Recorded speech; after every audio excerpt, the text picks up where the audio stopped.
Control de congestión en TCP.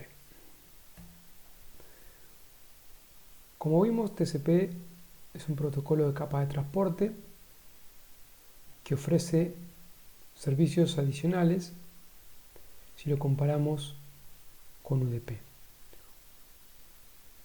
En secuencia vimos en un momento que ofrecía control de errores, que era un mecanismo que permitía recuperarse de paquetes duplicados, paquetes perdidos, paquetes desordenados o paquetes con errores, ¿sí? Trabajaba con timers, con buffers que trabajaban como una ventana deslizante y se hacía en principio siguiendo el principio de end-to-end, ¿sí? Solamente se hacía en los extremos. La red, el músculo, ¿sí? Los routers que trabajan solamente con IP, de alguna manera la única participación que podían llegar a tener era si detectaban algún error, que sería un error no a nivel TCP sino a nivel IP, silenciosamente descartaban el datagrama al paquete. Toda la carga de cómo controlar los errores se hacía de extremo a extremo. Lo mismo también vimos con un servicio llamado control de flujo, ¿sí? O flow control, que también era un mecanismo protocolar que en este caso se combinaba con el control de errores para poder regular la tasa de transmisión, ¿sí? Estaba combinado con la ventana deslizante, con esa ventana que vimos que usaba el control de errores, que bueno, puede estar aplicada con go back n o selective repeat, y que me indicaba la cantidad de información que yo podía enviar sin aún recibido confirmación. Bueno, de alguna manera esa ventana, como fuimos viendo, se manejaba, se regulaba de forma dinámica de acuerdo a los parámetros de la red, ¿sí? Uno de los parámetros de la red iba a ser el buffer de recepción, el espacio libre en el buffer del receptor. Justamente eso es lo que hacía el control de flujo. Era controlar la cantidad de información que el transmisor podía enviar al receptor, teniendo en cuenta el buffer de recepción del otro extremo. ¿Sí? De ahí tenemos dos servicios bien diferentes a lo que da UDP, que no los tiene, el control de errores y el control de flujo. El control de flujo también, como lo estudiamos, vimos que se hacía de end-to-end, siguiendo el principio de TCP/IP, del principio de Internet, dejar la inteligencia en los extremos y que la red haga la mayor cantidad de tareas simples.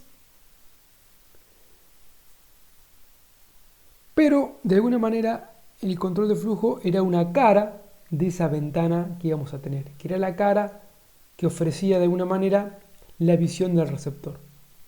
Falta la cara, ¿sí?, que ofrece la visión de la red, o habitualmente también se lo llama como la visión del emisor, del transmisor, ¿sí?, que sería el control de congestión. O sea, nosotros podemos tener espacio en el buffer de recepción, pero puede ser que la red no tenga la capacidad para transportar esa información sin que se pierda, ¿sí?, sin que se sature la red. Entonces, de alguna manera, esa es la visión que va a dar el control de congestión y que también de alguna forma se va a realizar en principio de forma end-to-end. Digo en principio porque el control de congestión puede realizarse también en el cual participe la red. Es una forma de ver el problema tal vez más natural si uno piensa que lo que se está saturando no me está avisando, no está participando. Pero es más difícil de implementar y rompe un poco el principio de end-to-end de Internet, ¿sí? Entonces, repasando, control de errores trataba de recuperarse de la pérdida, retransmisión o problemas de los datos que yo tenía durante la transmisión. El control de flujo trataba de regular, ¿sí?, cuánta información yo podía mandarle de acuerdo a la capacidad que tenía el receptor. Y control de congestión va a hacer de alguna manera la regulación de acuerdo a la capacidad de la red.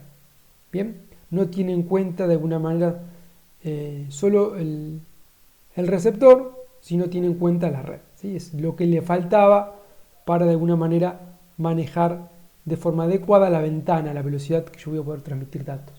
¿Sí?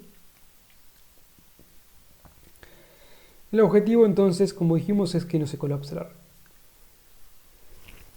También mencionamos que es un servicio que se implementa de end-to-end. Hay una RFC que lo define, la primera que lo definió fue la RFC 2001, después vino la 2581 y hoy está como vigente la 5681. ¿Sí? Son los documentos que definen cómo tiene que trabajarse el control de flujo, el control de congestión de forma end-to-end en TCP. O también podría ser la visión en la cual participa la red, que está definido en otra RFC. Acá hacemos hincapié o hacemos mención que el control de congestión no es tampoco algo que queda solamente limitado a la capa de transporte. Sí se puede realizar en otras capas. Por ejemplo, tenemos protocolos ya un tanto obsoletos, pero que de alguna manera dieron un principio de cómo manejar la calidad de servicio, cómo manejar la congestión en la red, que puede ser Frame Relay o ATM, ¿sí? Que eran protocolos de capa 2, capa 3, que tenían un control de congestión en el cual la red participaba, ¿sí? Tenían mensajes especiales a través de la cual la red podía notificar a los extremos para que tomen medidas y regulen la tasa de transmisión cuando los switches ATM o Frame Relay se vean congestionadas. Bien, de alguna manera ese es el modelo en el cual participa la red, que es el menos implementado, justamente porque es más difícil de implementar y rompe un poco el principio de end-to-end de Internet. Acá vamos a hacer la mayor parte del estudio sobre la implementación del control de congestión de TCP de forma end-to-end. ¿Sí? Bueno, ¿qué es la congestión? Bueno, es justamente la idea de saturación en los routers. Saturación en los routers que van a producir que los buffers se llenen porque no pueden procesar la información a la velocidad que está que le está llegando, que le está entrando los paquetes, digamos, ¿no? Los datagramas.